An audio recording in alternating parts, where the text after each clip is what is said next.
Salut à tous, j'espère que vous allez bien. Aujourd'hui on se retrouve pour la série 5 minutes pour une config, et aujourd'hui ça va être une config un peu polyvalente, mais ça sera surtout aussi une config full MSI.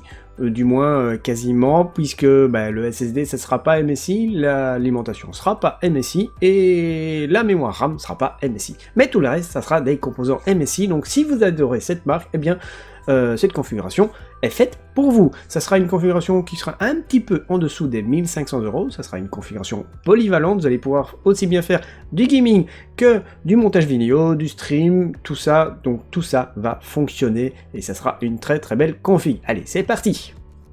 Alors n'hésitez pas à mettre un petit pouce bleu, ça fait toujours plaisir, à vous abonner à la chaîne si c'est pas encore fait, et puis si vous avez des questions, eh bien n'hésitez pas à me les poser dans les commentaires, et vous avez tous les liens aussi de ces composants dans la description de la vidéo. Voilà, c'est parti, on commence par le processeur. J'ai choisi l'AMD Ryzen 7 3700X. C'est un excellent processeur qui sera vraiment polyvalent, vous allez pouvoir faire aussi bien du gaming que du montage vidéo, du stream, c'est vraiment parfait, c'est un très très bon processeur. Il est à 330 €, donc voilà, c'est un bon prix, c'est vraiment un très bon prix, il a baissé de prix par rapport au début. À côté de ça, eh bien, pour mettre ce processeur, j'ai choisi de le mettre sur une de ces nouvelles cartes mères en B550 qui n'est que la MSI B550 Tomahawk, qui est vraiment très très cool je trouve, et elle est plutôt classe.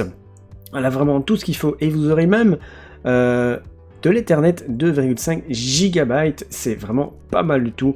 Vous avez tout ce qu'il faut, vous avez même un DisplayPort et un port HDMI, de l'USB 2, mais bon ça c'est presque dépassé, de l'USB 3, de l'USB 3.2 génération 2, c'est plutôt pas mal, de l'USB type C aussi, c'est encore très très bien.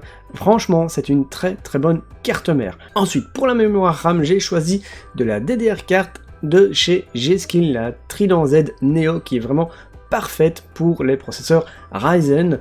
Et ici, c'est de la mémoire RAM à 3600 MHz avec un casse 16, ce qui est vraiment très très bien. C'est deux barrettes de 8 Go, maintenant vous pouvez mettre aussi deux barrettes de 16 Go ou même 4 barrettes de 8 Go, vous faites ce que vous voulez, mais ici pour un petit 120 €, eh bien vous avez 16 Go de mémoire RAM à 3600 MHz, qui est vraiment très très bien.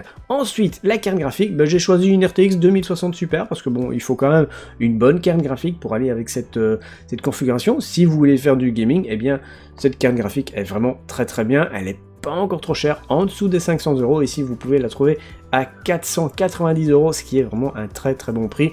C'est la GeForce RTX 2060 Super Gaming X, donc c'est la version gaming de chez MSI. Vous avez même un petit rétro-éclairage LED sur la carte graphique qui est vraiment plutôt pas mal. Elle a un très très bon refroidissement. Ensuite, on a le boîtier de chez MSI, le MSI Mag Force 101M. C'est un boîtier mid-tower. Vous allez pouvoir placer votre carte mère en ATX, et c'est un très très beau boîtier. Alors ce boîtier est vraiment parfait pour avoir un très bon flux d'air, et il est fourni avec 4 ventilateurs en plus, et l'avant est complètement perforé, ce qui est vraiment très très bien pour avoir le meilleur flux d'air. Niveau water cooling, vous pouvez aussi mettre du 360 mm si vous le désirez, ou même du 280 au-dessus, ou du 240, il y a plein de possibilités. C'est un très très beau boîtier. Ensuite, pour placer Windows et tous les programmes que vous allez utiliser, j'ai choisi de mettre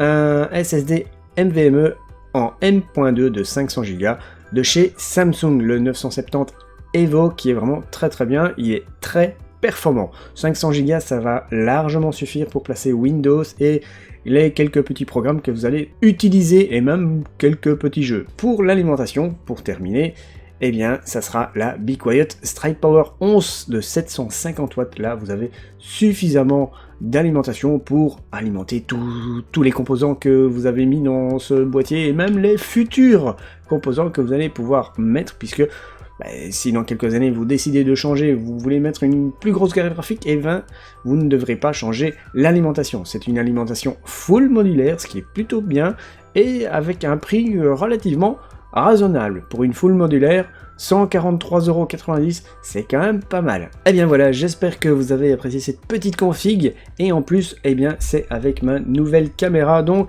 il y a une meilleure qualité aussi de l'image, je pense que vous devrez le voir, j'espère que ça vous plaît. N'hésitez pas à me le dire dans les commentaires, à mettre un petit pouce bleu, hein, comme d'habitude je le répète. Et ben voilà, c'est la fin de cette vidéo. On va pas s'éterniser parce que c'est 5 minutes normalement la config. Et merci d'avoir été là. Je vous dis à bientôt. Ciao ciao tout le monde!